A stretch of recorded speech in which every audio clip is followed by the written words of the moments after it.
Hi guys, so this video is for the listening modules in the Ielts general training exam. As I mentioned in the last video, I will be making 4 separate videos for the 4 separate modules in Ielts. So this one is dedicated specifically for listening. Ielts listening exam is actually same for both general training and academic. So this video will solve both the purpose. So the Ielts listening module has 40 questions. The total time for this module is 40 minutes, out of which 30 minutes are given to actually answer your questions, and then 10 minutes is for your transfer time. Now, transfer time is where you actually transfer your questions which you already answered on the question paper to a separate answer sheet. So I will be posting an image of how the answer sheet looks like, just so that you guys get a better idea. So for every correct answer, you get 1 mark each, and the total number of marks that you score in the listening module decides the number of bands you will get. So the table that you see right now on the screen actually talks about how your bands are associated with the marks. So the higher number of marks that you get, the more your band would be in this module. So the listening module is actually divided into 4 different sections. So let's talk about section 1. So section 1 consists of 2 speakers, and it's a dialogue between them on any general topic. So in section 1, you need to look for very specific information. For example, a person is calling a college to register for a new course. So the questions could be a person's name or his course that he's interested to register, or probably his address, his date of birth. So you need to listen carefully and find out that very specific information that's been asked. Now, section 2 consists of 1 speaker only. So what I mean is only 1 person would be talking, and it's a monologue on a general topic. So an example for this one could be a person talking about a library. So this is where a map might come in. And if you're unlucky and you got a map in the exam, you need to know your directions really well, because at times it gets difficult to answer if you don't know the directions. An example would be, they might say you will see the sports section in the northwest corner of the library. Now, if you don't know where the northwest direction is, it's impossible for you to answer that. So what you see on the screen right now is how a question with a map would look like. Now, the section 3 consists of 3 to 4 different speakers, and it's a dialogue in an academic environment. An example would be university students discussing about their project.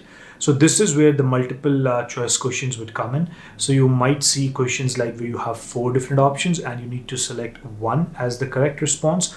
Or you might see another set of questions where you have 6 different options given and you need to select 2 correct answers out of these. So I'm posting the images of how they would look like as an example. Now, because there are multiple speakers involved in this section, this is one of the difficult sections in the listening module, because you need to know who's talking what. You should be able to identify people from their voices. Now, section 4 consists of 1 speaker only, and it's an academic lecture. Now, section 4 is a bit easier than the section 2 and section 3. At least that's what I feel.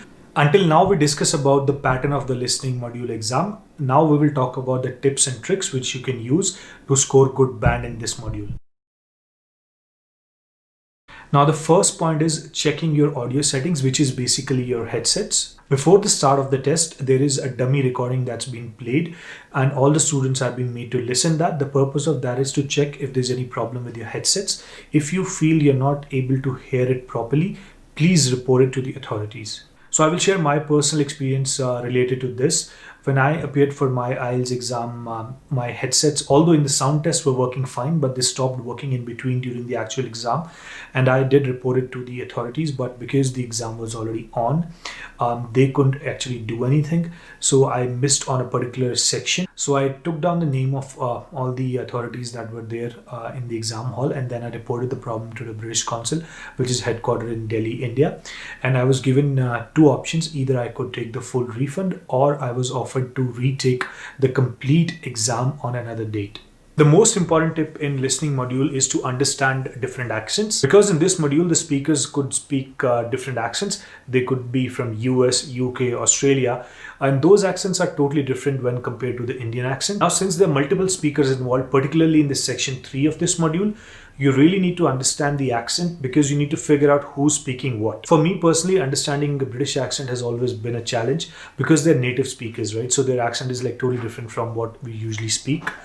In fact, in my Ielts exam, I got the British accent in the listening module. Before the exam, I ensured to listen to the British accent number of times, to make myself familiar with it. And during the exam, because I had practiced hard, it was super easy for me to understand and crack it. So a tip to understand different accents would be to actually start watching movies and web series from all these different regions across the world.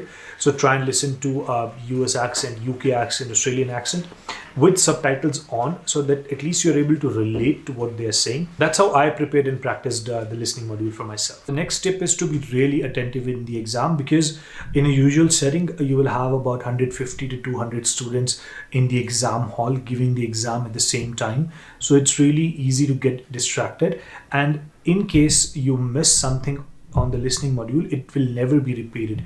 The audio recording is only played once. So if you miss it, you miss your chance. So you need to really focus on your exam only and don't try to be distracted. Now the next tip is to answer all the questions in the listening module, because there is no negative marking. So even if you answer it wrong, you're not losing a point for that. Next tip is, if you miss answering any questions, please don't get stuck on that and you should move to the next one, because as I mentioned, audio recording is only played once. So you can always come back and answer that question which you missed during the last 10 minutes that you will get as your transfer time. What I mean is, if you missed hearing on any particular question, you should not leave it blank and you should answer closest to what you think is the correct response. Because if you leave it blank, you're not getting a point for that. And even if you answer it incorrect, no points are being deducted. Now the next tip is to either use capital letters or lowercase characters. You can pick any one of these, but you need to ensure you stick with whatever you have picked. So what I'm trying to explain is, do not mix it up in the exam. If you're going with the uppercase characters, continue using that during the whole exam. If it's a lowercase, continue using that. Just in case you decide to go with lowercase characters, still the first letter, for example, of a salutation or a person's name should be capital. So I will try to explain this with an example.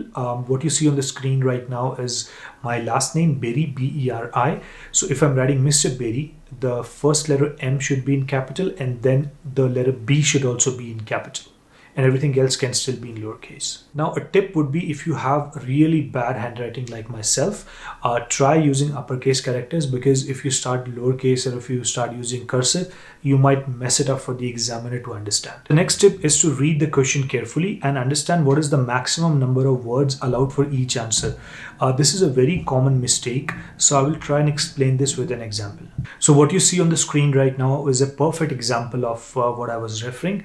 If it says no more than 2 words and or a number, so you can either have maximum of 2 words and a number, or you can have the number by itself. So in this example, you can either have one word, which is the option A. You can have a maximum of 2 words, which is the option B. You can have a combination of maximum 2 words and a number, which is our option C, or you can have the number by itself, which is the option D. I hope this explains how this works. Now these instructions will change from question to question. Sometimes they will say no more than 3 words. Sometimes they will say no more than 1 word. So you need to be really attentive before answering the questions. Don't start jumping directly to the answers. Please read carefully. What is the maximum limit allowed to answer that? Now, if the maximum number of words you can have in an answer is 2, but in your answer you responded with 3, even if the answer is close enough, your answer is still incorrect and you will not get a point for that. Next tip is that you need to know all words and numbers are counted. So for example, if you're writing a holiday, that is actually 2 words. Although a holiday doesn't make sense as a whole, but still a and a holiday are counted as 2 separate words. Similarly, if you're writing a number, for example, 1930, that's considered as 1 number. So while answering the questions, you need to look at the word limit that's allowed and answer accordingly. Now the next tip is about spelling. Spelling is of utmost importance here, because even if your answer is correct, but if it's spelled incorrectly, you don't get a point for that. Now I understand that while listening, you might not have the time to actually write down the correct spelling because you're just writing on the question paper, but you can focus on the spelling in the last 10 minutes which are given to you for transfer time, because what matters is what you've written on your answer sheet. So you can have like a keyword for that answer on your question paper and you can spell it the way that you want, but make sure that when you're transferring the answer to the answer sheet, it is spelled correctly. Now the next tip is about words or letters. You need to look at the question carefully and understand how they want you to answer it. Do they want you to answer it in words, or have they asked you to answer it in letters? Now let's assume there is a question for which there are three options. Now you need to look back in the question and understand what they have asked for. If they've asked to respond in letters, and if you think that summer is the correct answer, then your response should be B and not the word summer itself, because in the question they have specifically mentioned to answer in letter. Let's say if in the same question they have asked you to respond in words, and if you think that summer is the correct answer, then your answer should be the word summer itself and not option A, B, or C. Now the next tip is to prepare your questions and identify keywords.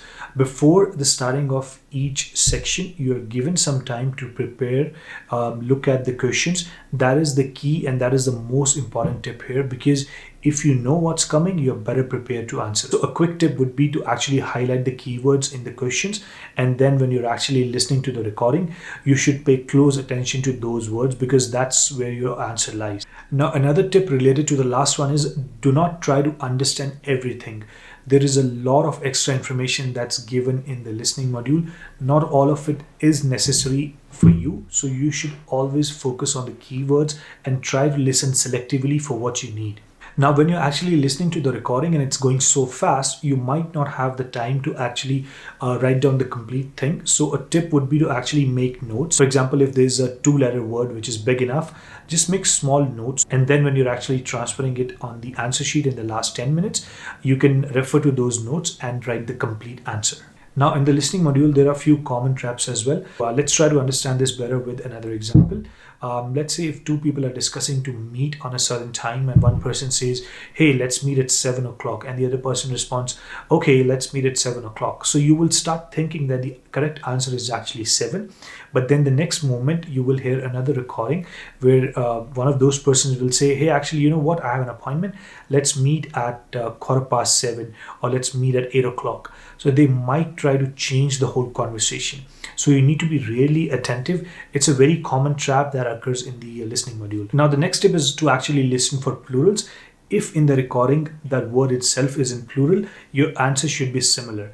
If you're not using the plural in the answer and in the recording it was in plural, your answer will be incorrect. Sometimes looking at the question will tell you exactly if you need a plural or not, but again, you should listen to the recording very carefully. Now the most difficult section that people find in listening module is the maps, because it has directions involved in it and you need to be really attentive. So my quick tip is to actually practice for directions before you start appearing for the exam. You should know where your north, south, east, west is, because if you know it, it becomes super easy for you to understand what is being asked in the map. So I will be posting a couple of links in the video description where you can actually go and practice a lot of sample test papers. Remember, practice is the key here, because you need to make sure that you're completing your exam in the time frame that's given. It's a time-bound exam, right? So even when you're practicing at home, you should have a stopwatch near you and you should stop at the exact time when you're done. So that was all for the listening module, guys. I hope I was helpful. If you have any questions, please feel free to ask in the comments section and I will try my best to respond. And stay tuned to the channel for the upcoming videos related to all the other 3 modules for IELTS. And if you haven't yet subscribed to the channel, and if you like the content, please go ahead and subscribe to the channel and also hit the bell notification so you're notified as soon as I upload a video. Thank you guys. See ya. Bye bye.